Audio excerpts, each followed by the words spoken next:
वासना रूपी बीज का वर्णन ग्रंथ कबीर बीजक से, जिस कारण मनुष्य को इस संसार में जन्म लेना पड़ता है, अर्थात 84 में आना पड़ता आवागमन के चक्र में। इसका वर्णन। हरिओम तत्सत।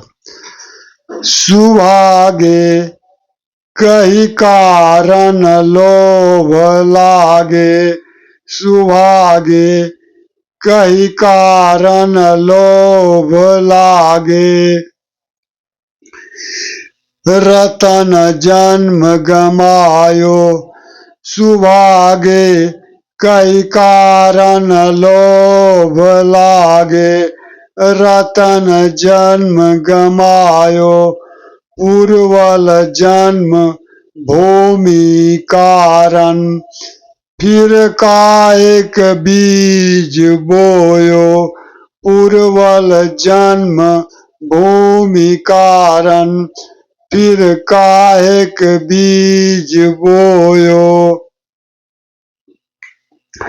पूर्वल जन्म भूमि कारण, फिर कायक बीज बोयो।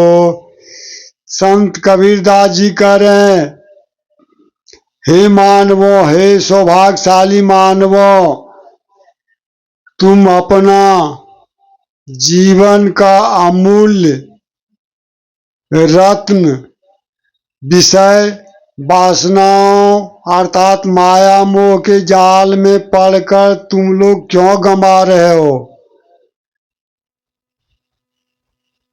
सुभागे कई कारण लोभ लागे, हीरा रतन गमायो, पूर्वल जन्म भूमि कारण, फिर कायक बीज बोयो।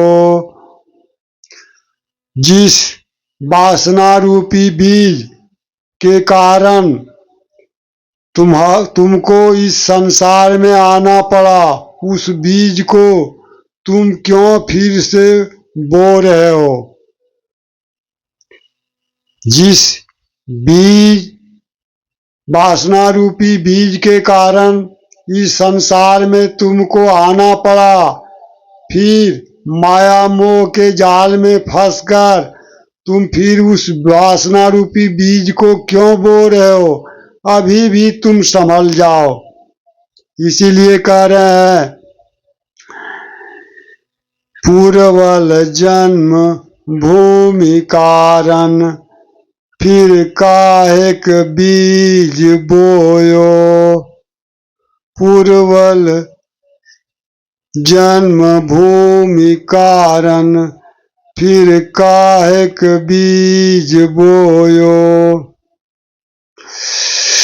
बूंद से जिन पिंड संजोयो, बूंद से जिन पिंड संजोयो, अग्नि कुंड रहायो, जब 10 मास माता के गर्भ बहुरी लागल माया, बूंद से जिन पिंड संजोयो, अग्नि कुंड रहाया, जब 10 मास माता के गर्भे बाहुरी लागल माया। संत कबीरदास जी कह रहे हैं, जिस वासना रूपी बीज ने तुम्हें यानी जीव को, तुम्हारे जीवात्मा को माता के गर्भ में ले जाकर और रज और बीज की बूंदों से माता के गर्भ में ले जाकर स्थूल शरीर का निर्माण किया।